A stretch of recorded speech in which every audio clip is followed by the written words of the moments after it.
မယ်မင်္ဂလာပါရှင်စတာကုန်းတဲ့နာမကျဆိုပါတယ်ညီမနာမည်ကတော့ချော့စုပါညီမဒီနေ့ပြပြပေးခြင်းတဲ့အကြောင်းအရာလေးကတော့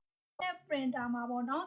ပုံမှန်စလို့က printer ဝယ်တဲ့အခါမှာခွေလေးတွေပါတယ်ဒါပေမဲ့ printer အတွက်ခွေလေးတွေမရှိတော့ဘူးဆိုလို့ရှိရင် printer ရဲ့ driver ကိုစလို့က download လုပ်တဲ့နည်းလမ်းလေးကိုမျှဝေပေးမှာဖြစ်လို့ဒီဗီဒီယိုလေးကိုအဆုံးထိကြည့်သွားပါရှင်။ Okay အဲ့ဆိုဘယ်ကနေသွားမှာလဲဆိုရင် Google ကနေသွားမယ်ပေါ့နော် www.google.com ပေးလိုက်ပါပြီးတော့ကျွန်တော်တို့ကအနာလေးခေါင်းလိုက်မယ်အဲဆိုဘာလေးကြားလာမလဲဆိုရင်ကျွန်တော်တို့က Google search bar လေးကြားလာပါလိမ့်မယ်အဲ့ထက်မှကျွန်တော်တို့ကကိုယ့်ရဲ့ printer နာမည်ကိုတော့ရိုက်ထည့်ရမယ်ဥပမာနေတဲ့ခံတော့ပြီးတော့ကျွန်တော်တို့ဒီ printer လေးက MBB ပေါ့နော်2900ပြီးတော့ဒါသူ့ရဲ့ design ဒါကကျတော့ Canon ဆိုတာ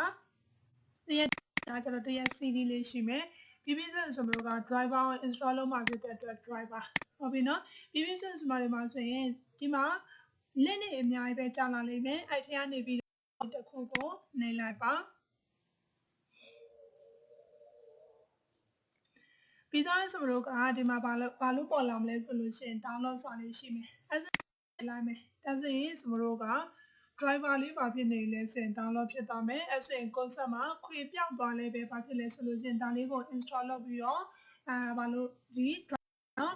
okay ဒီကြောင်းရလေးကအလုံးအတွက်အကျိုးဖြစ်မယ်လို့ထင်ပါတယ်ရှင်ဒီ printer နာမည်ကတော့ဆိုမှာကိုယ့်ရဲ့ Epson Canon စသည်ဖြစ်ပါတော့ printer အမျိုးအစားပေါ်မူတည်ပြီး model ပေါ်မူတည်ဖြစ်ပါတယ်စမခုကြတာကတော့ Canon MBB 2900ဆိုတဲ့ CD လေးကိုရှာလိုက်တာဖြစ်ပါတယ်เนาะအခြားကိုကြိုက်တဲ့ CD နံပါတ်တွေရှာလို့ရပါတယ်ရှင်